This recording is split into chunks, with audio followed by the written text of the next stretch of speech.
സരസ്വത്യാ സ്തനദ്വയം അല്ലെ, ഏകമാപാദമധുരം പരമാലോചനാമൃതം. സംഗീതം ആപാദമധുരമാണ്, അർത്ഥം വേണമെന്നില്ല.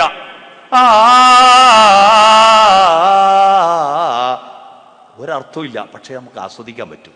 പക്ഷെ തൊട്ടപ്പുറത്തെ വരി കൂടുമ്പോ ആരെയും ഭാവഗായകനാക്കും ആത്മസൗന്ദര്യമാണു നീ എന്ന് പറയുമ്പോൾ അത് സാഹിത്യമായി. ആത്മാവിന്റെ സൗന്ദര്യത്തെ പ്രേമിച്ചു. അന്ന് ONV കുറുപ്പിന്റെ പാട്ട് കേട്ടവരെല്ലാം ആത്മാവിന്റെ സൗന്ദര്യത്തെ പ്രേമിച്ചു. തരള കപോലങ്ങൾ നുള്ളി നോവിക്കാതെ തഴുകാതെ നോക്കി നിൽക്കുന്ന കാമുകനുണ്ടായിരുന്നു. നിന്നു ഞാനുമൊരന്യനെ പോൽ, വെറുമന്യനെ പോൽ നിൽക്കുന്ന കാമുകൻ. ഇന്ന് ആത്മാവിനെ പ്രേമിക്കുന്ന കാമുകനില്ല. അതുകൊണ്ടാ കെട്ടിപ്പൂടി കെട്ടിപ്പൂടിടാ കണ്ണാള എന്ന് പാട്ട് പാടുക. അതാണ് ശരീരത്തെ മാത്രമേ പ്രേമിക്കുന്നു. അതുകൊണ്ടാണ് ശരീരം വേറെ ആൾക്ക് കൊണ്ടുപോകുമ്പോ കത്തിയെടുത്ത് കുത്തിക്കൊല്ലാൻ പോവുക. ആ ശരീരം വേറെ അടുത്ത കല്യാണം കഴിച്ചു കൊണ്ടുപോയാൽ കൊല്ലുക.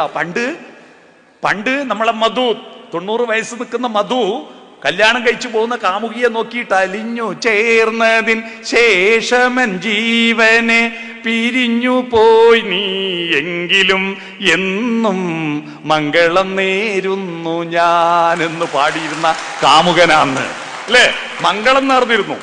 ഇപ്പത്തെ കാമുകൻ നിനക്ക് മക്കളില്ലാണ്ടായി പോട്ടെ ശപിക്കുക. അന്നോ ആ പുണ്യദാമ്പത്യ വർണ്ണവല്ലരിയിൽ ആനന്ദമുകുളങ്ങൾ ജനിക്കട്ടെ എന്ന് അനുഗ്രഹിക്കുന്ന കാമുകനായിരുന്നു. കാരണം അന്ന് സാഹിത്യം ഉണ്ടായിരുന്നു. സംഗീതവും സാഹിത്യവും 2 മൂലയുണ്ടായിരുന്നു. ഇപ്പൊ സംഗീതമേ ഉള്ളൂ, സാഹിത്യം വേണ്ട.